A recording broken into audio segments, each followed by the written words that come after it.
là, j'ai tout entendu quand je passe là, j'entends ça comme ça, mais... J'ai pris naissance ici, là. Et puis j'ai toujours connu, là il y avait une dame là, ça fait longtemps qu'elle est décédée. Et là il y avait de l'eau chaude qui bouillait là, sous la terre là. Et la vieille elle habitait là. Regardez-moi ça là.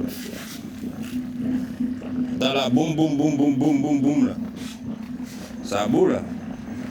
C'est vraiment assez chaud. Hein.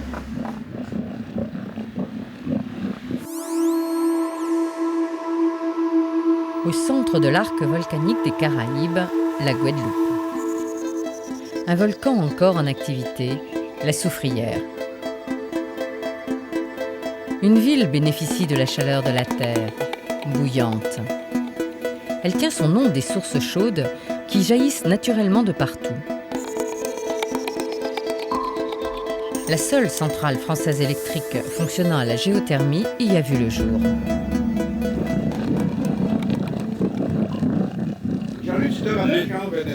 Ah ben oui, ouais.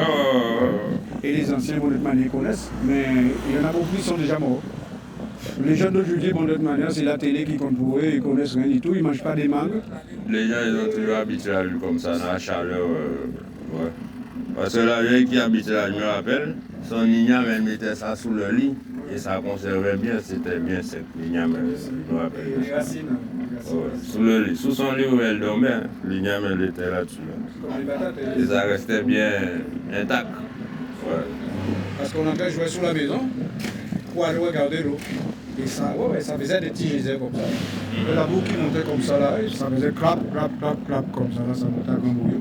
Des fois on piquait un œuf, on faisait cuire là. On faisait cuire des œufs là-dedans, des œufs là-dedans, et on le faisait cuire là-dedans. Oui, parce que, et sous cette maison là aussi là, parce que ça vaut au moins à 100 degrés hein, là-dedans là. Ça a 100 degrés là-dedans, alors c'est pour cela, ouais. Et si on sent la vapeur, ça sent le souffle, c'est un peu soufflé.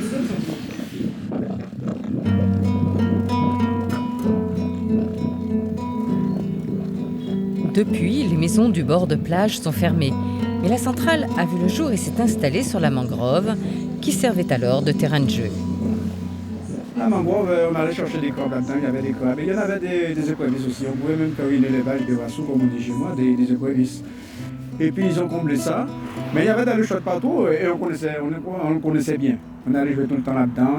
On passait sur le coin des mangroves et on regardait l'eau qui bouillait comme ça là. On était à plusieurs, lui là, tout ça. Geoffroy, c'est la compagnie aussi. Geoffroy, il y avait Alexis. Ouais, pour le fourrage là, pour le fourrage là-haut. Ouais. Là, en cette année, j'avais 21 ans. On a descendu là jusqu'à 3 km 300 parce que pour aller chercher la vapeur.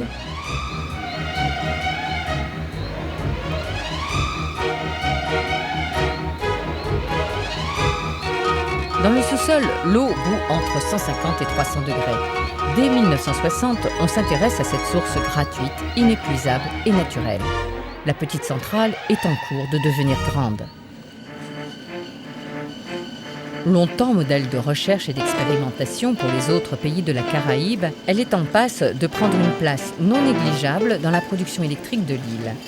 Avec ses 12 MW, elle peut répondre actuellement à 8% des besoins, aux côtés du thermique, de l'éolien et du solaire. Alors, Bouillante est la seule centrale française. On produit 8% de la consommation globale de la Guadeloupe. Cette énergie est interconnectée sur le réseau EDF. C'est une énergie propre, c'est une énergie qui fonctionne très très bien, avec une centrale qui tourne vraiment bien. Jules Quérault est directeur d'exploitation de Bouillante. L'usine a été conçue en 2 phases. L'une achevée en 1989, dite Bouillante 1, l'autre 10 ans plus tard, dite Bouillante 2. À partir de cette date, la production de Bouillante commence à compter. On est sous la plateforme d'étui, on a 3 forages pour 250 degrés. Ce qui sort d'étui, c'est un mélange eau et vapeur. L'eau jaillit de ce site surélevé. Reste à la conduire simplement jusqu'à l'usine en contrebas. Elle coule dans ce tuyau à 250 degrés et à une terrible pression.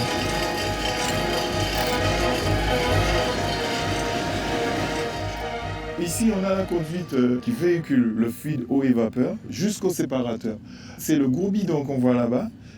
À l'intérieur va arriver l'eau et la vapeur sera séparée. Il y aura une conduite qui va amener la vapeur jusqu'à la centrale et une autre conduite qui va amener l'eau.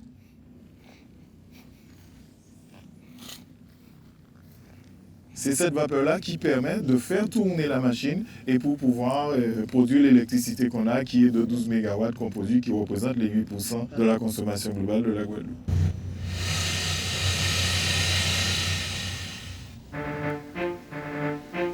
Longtemps, on a cru que l'eau chaude venait de la soufrière, la vieille dame comme on l'appelle ici. Un volcan encore en activité, dont la dernière éruption remonte à 1976. En face du sommet qui ne se dévoile que rarement pour laisser entrevoir les fumerolles, le BRGM, Bureau de recherche géologique et minière, face à l'Observatoire volcanique, veille. Erwan Bourdon, hydrogéologue, travaille actuellement à la reconstruction de la carte géologique de la Guadeloupe. Il arpente les zones volcaniques en permanence. Sa route commence souvent par les Bains Jaunes, un point de ralliement au pied du volcan, un lieu où l'on vient se baigner dans les sources chaudes. Je sais plus si c'est 27 ou 28. Non, 25 ou 26, je sais pas.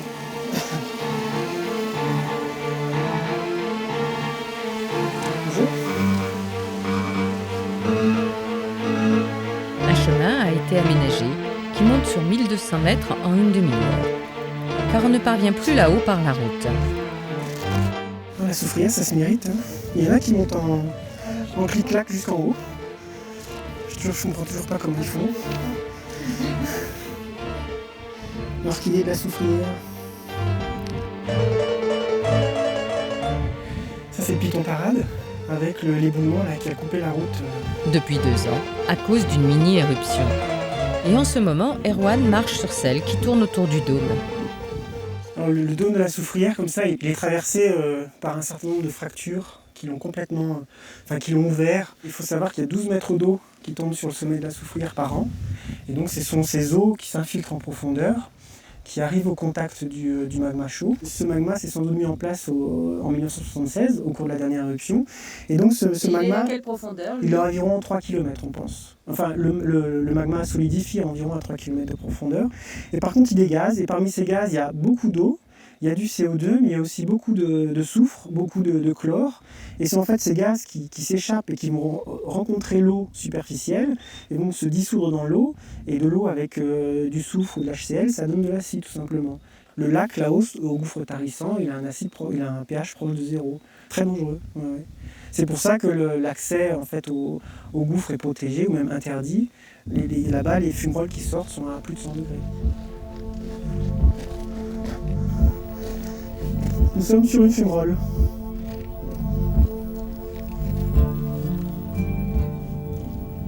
Malheureusement, il a beaucoup plu. Donc on ne verra pas beaucoup d'émanations. Par contre, on les sent bien. Là, c'est bien chaud. Là.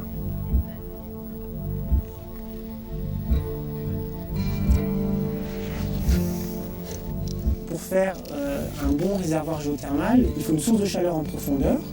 Il faut de l'eau qui s'infiltre, et pour pouvoir infiltrer cette eau, il faut des failles. Et en fait, sur l'île de la Guadeloupe, les conditions sont réunies à 2 endroits principaux, Bouillante et le système de la soufrière.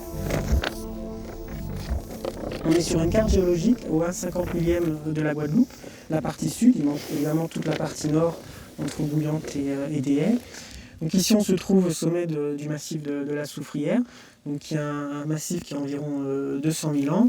Et le système de Bouillante se trouve ici sur la côte sous le vent, à l'ouest de l'île de Basse-Terre. Et donc il est formé de petits édifices volcaniques qui sont mis en place entre 800 000 et 200 000 ans.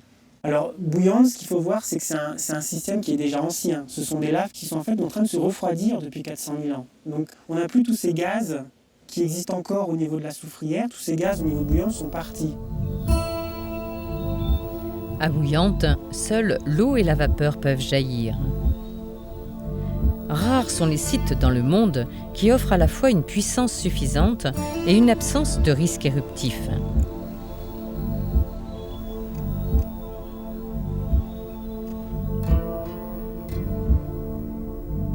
Jean-Claude Malo, ancien conseiller général et maire d'opposition depuis le 23 mars 2008, il dirige une commune de 7536 habitants. Avec son énergie toute neuve, il est prêt à soulever des montagnes. Il n'y a pas beaucoup d'industrie, on peut dire que c'est vraiment la seule. La population qui est une population qui n'a pas beaucoup de moyens se demande à quoi nous sert l'usine géothermique qui produit l'électricité sur place et dont nous ne pouvons pas en bénéficier. Car l'usine vend tout à EDF, mais elle emploie une dizaine de bouillantés.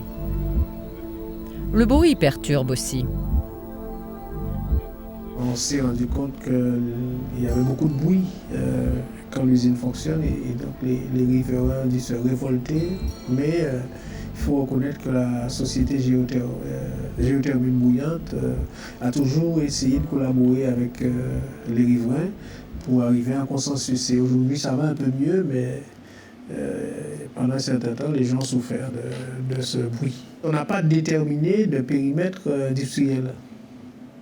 Et même après la construction de l'usine, on a quand même permis à certaines personnes de s'installer, de construire leur maison. Donc finalement, ça a causé quelques dégâts sur les maisons. Puis l'eau chaude est sortie à quelques endroits. Mais je ne vais pas l'eau chaude, on dit souvent l'eau chaude, mais en fait c'est de la vapeur. Voilà, et bon, maintenant ça va un peu mieux.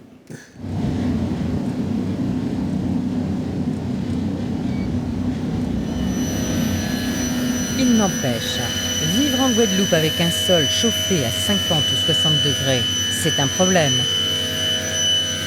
Entendre le ronflement des turbines en permanence, c'en est un autre. C'est tous les paramètres qu'on contrôle ici, la pression, la température, le débit vapeur et éventuellement aussi le niveau dans les ballons. Mais il y a aussi des rondes, ça veut dire comment on a fait, on regarde si tout fonctionne bien, s'il n'y a pas de fuite et tout.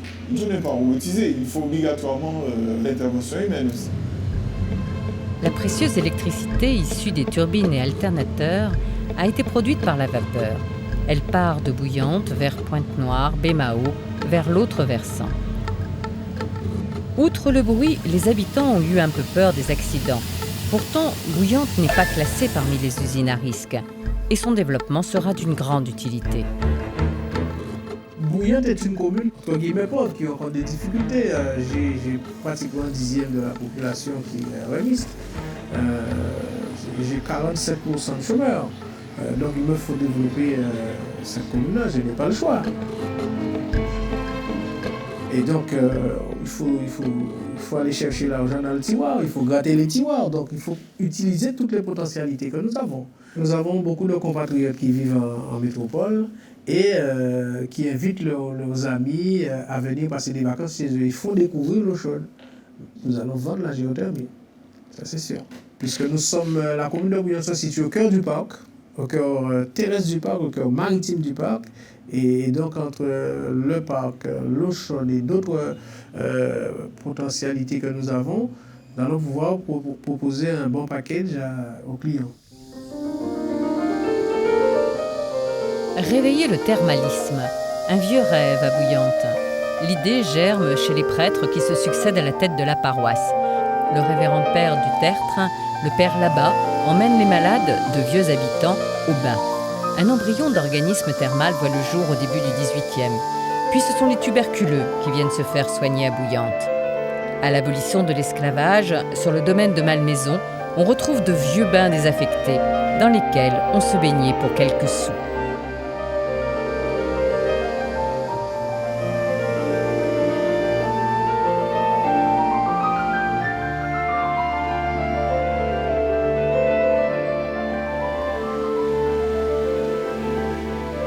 D'autres sources chaudes sont réputées à Bouillante. De l'autre côté de la baie, où viennent traditionnellement se baigner les gens d'ici et d'ailleurs, ce sont les bains de Thomas. C'est Thomas, au fait, on l'appelle là, c'est la rivière de Thomas. Et finalement, il y a, depuis des années, moi j'ai connu ça il y a plus de 30 ans, il y a toujours eu des bains chauds, en contact avec la mer, et donc on avait au fur et à mesure les vagues qui arrivaient et qui refroidissaient un peu ce bain chaud et qui faisaient un truc assez tiède. Donc c'était intéressant et les gens venaient, mais c'était très fréquenté. Et au fait, là où on est assis, là c'est pratiquement par ici qu'il y avait la source chaude. Ouais. Car ce jour-là, le cyclone Omar a bouché les sources par d'énormes blocs de rochers. Mais la mairie a l'habitude de déblayer après chaque houle en faisant attention de ne pas modifier la sortie des sources. Car ces sources chargées de soufre ont la réputation de soigner. Mais il prétend, moi je venais surtout en pensant à ça, parce que ce sont des sources qui font du bien pour les douleurs et autre chose. Hein.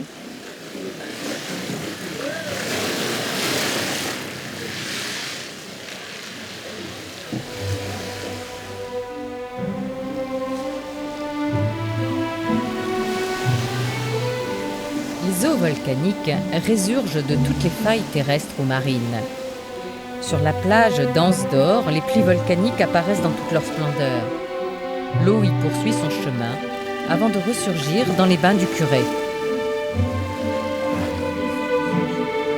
Des bains que s'était installés le curé de la commune en 1880. Ils ont servi à des générations de bouillantés.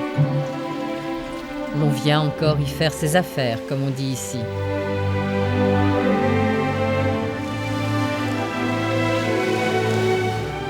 Des sources plus chaudes encore entourent la Pointe Lézard, qui deviendrait dans les projets en discussion le site des 3 futurs forages de Bouillante 3. Ce qui est clair, c'est que la ressource potentielle sur Bouillante 3 est potentiellement supérieure à ce qu'on a sur Bouillante 1 et 2. Donc on pourrait imaginer avec les techniques du jour de produire entre 20 et 30 mégawatts d'électricité, ce qui triplerait en gros la production et donc triplerait, peut-être même quadruplerait par rapport à la situation actuelle. Aujourd'hui, on produit à peu près 7% de l'électricité de l'île, mais on pourrait assez facilement se retrouver aux alentours de 20 à 25% de géothermie dans la production électrique de la Guadeloupe d'ici quelques années. François Demarque dirige le BRGM et depuis Paris, la compagnie française de géothermie.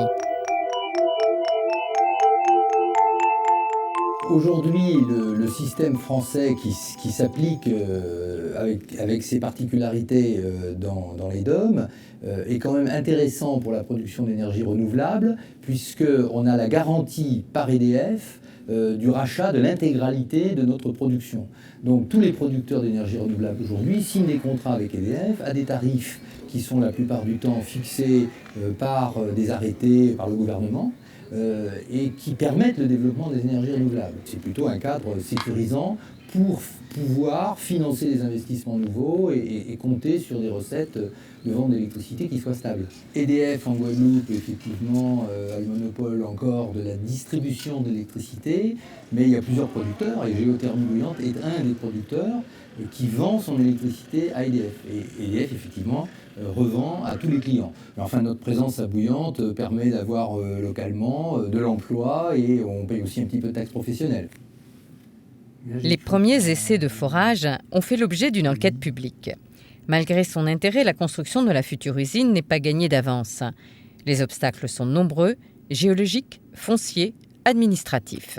Il faut les autorisations pour ce faire. Aujourd'hui, la zone de Bouillante 3 est une zone proche de la mer, qui n'est pas urbanisée et qui à ce titre, est protégée. Donc on va essayer de se... limite du parc national. Pas très loin du parc national, près du littoral, et donc il faut qu'on se glisse un petit peu entre les deux, mais en même temps entre les deux il y a déjà aussi des voisins, des habitations, il ne faut pas qu'on les gêne, donc il faut qu'on trouve réglementairement l'endroit le meilleur pour pouvoir implanter une usine, et il est clair aussi qu'implanter des forages, puisqu'il va falloir forer, ça dépend un petit peu de l'endroit où est la ressource dans le sous-sol.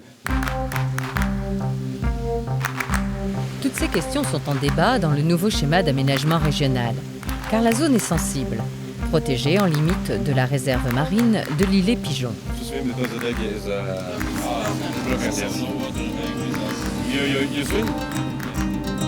Elle renferme une grande biodiversité, 120 espèces différentes de coraux recensées par l'Université de Guadeloupe, de nombreuses espèces de tortues. Dans cette zone aussi jaillissent les sources sous-marines chaudes, au grand bonheur des plongeurs, et sous l'œil vigilant des fonctionnaires territoriaux. Donc là, l'objectif, c'est d'essayer d'un petit peu de voir les conséquences de la houle cyclonique de Omar, qui est arrivé en Guadeloupe, qui a fait des creux de 3-4 mètres sur toute la côte sous le vent. Ce cyclone a eu pas mal de conséquences au niveau littoral, parce qu'il y avait des vagues de 3-4 mètres, ce qui est quand même pas rien. Franck Mazéas est responsable de la biologie marine. À la DIREN, il donne son avis sur les dossiers dès qu'il y a un risque d'aménagement, d'atteinte possible à l'environnement et un avis d'autorisation. Ici, sur le site des îles Pigeons, il y a 3-4 sources d'eau chaude relativement restreintes. Ça attire des touristes, c'est vrai que c'est sympa à voir. Il y a des zones un peu plus au sud des îles Pigeons où on n'a pas d'eau chaude, mais on a des bulles. On a un chapelet de bulles de champagne en plongée, c'est assez joli, quoi. Il y a beaucoup d'eau autour, donc évidemment la chaleur disparaît tout de suite et puis on retrouve une situation normale à 1 mètre à côté de la source. Mais il n'y a pas eu d'adaptabilité, non, à cette situation-là. Je pense qu'on va sûrement avoir des bactéries, des choses comme ça, mais la faune et la flore qu'on observe ici localement n'est pas adaptée à cette température-là. Au cœur de cette zone chérie des naturalistes, le projet de Bouillante 3, près de la Pointe Lézard, s'inscrit comme un mauvais rêve. L'arrivée des eaux chaudes pourrait porter préjudice aux colonies de coraux. Donc on a eu en 2005 un phénomène de réchauffement climatique au niveau de la Caraïbe qui a fait augmenter la température de l'eau sur toute la zone Caraïbe. Donc quand je parle de la zone, c'est donc de la zone de Floride jusqu'en Amérique du Sud et qui est liée au réchauffement climatique général. Donc on a eu des eaux qui ont monté jusqu'à 30-31 degrés et qui ont atteint l'état des coraux sur toute la Guadeloupe, tout le bassin caribéen. Donc les coraux ils deviennent blancs, ils blanchissent quand il y a une température qui augmente. Et si cette température elle est trop importante pendant trop longtemps, on a un risque de mortalité, ce qui est malheureusement arrivé en 2005. On a eu 50% des coraux qui ont été atteints, 50% environ la moitié ou un petit peu plus qui sont morts. Ce phénomène naturel peut se transformer en nuisance durable. Dans cette zone sensible, les rejets posent question. Jaillie de la terre, l'eau à 250 degrés a offert sa vapeur, mais elle est encore chaude. Bienvenue serait donc toute activité qui utiliserait l'eau chaude dans l'enceinte de l'usine. Plus l'eau sera utilisée à d'autres activités, plus elle perdra de degrés et plus les rejets à la mer seront refroidis. Si la population adore se baigner dans une eau dépassant les 25 degrés et à se retrouver au petit bar des sources chaudes, surtout à la tombée du jour, les coraux, eux, n'aiment pas du tout.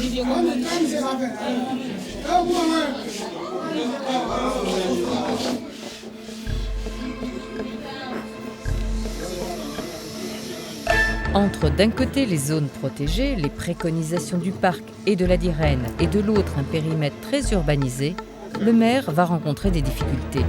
Il hérite d'énormes problèmes fonciers. Ici, c'est Falaise, le site de Falaise. Et puis, il est prévu de procéder à un forage ici. J'ai posé des questions sur les rejets et je pense qu'il est possible d'utiliser l'eau chaude qui soit à 40 degrés.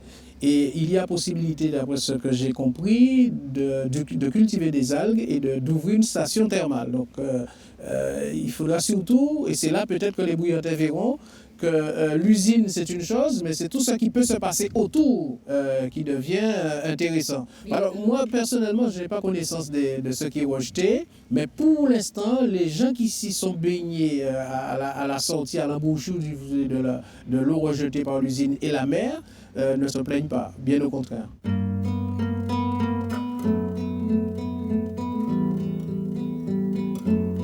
3 communes voisines, Pointe-Noire, Bouillante et Vieux-Habitants, comptent bien sur la manne pour trouver un peu de développement. Ce territoire n'a jamais connu vraiment un plan de développement, donc nous sommes en train de nous atteler à cela. Il faut surtout aider les Bouillantais à s'approprier la mer, parce que notre histoire fait que nous avons un petit peu peur de la mer, pour que les jeunes surtout apprennent à nager. Il faudra continuer dans ce sens. Le maire souhaite, à juste titre, trouver des synergies, je crois, entre le développement touristique de la commune de Bouillante, qui offre effectivement quelques attraits, et puis la présence de ce champ géothermique et de cette activité. Nous, à Bouillante, il est clair que nous sommes prêts à discuter avec toutes les entreprises ou la collectivité qui porteraient des initiatives pour permettre de mieux valoriser le champ Bouillante. Avant cela, il faudra régler les conflits d'intérêts entre tourisme écologique et développement énergétique. Inscrire le projet de Bouillante dans un schéma durable pour la Guadeloupe, en limitant encore les importations de charbon et de pétrole qui rendent si coûteuse la production d'électricité. Mais aussi regarder vers la grande région. La géothermie s'inscrit dans un projet interrégional financé par l'Union européenne. Avec comme idée, éventuellement un jour, non seulement de produire de l'électricité pour la Dominique, mais également de pouvoir en exporter à partir de la Dominique vers la Guadeloupe et vers la Martinique par deux câbles sous-marins qui pourraient être mis en place. La géothermie est une des énergies renouvelables encore au stade expérimental, insuffisamment développée.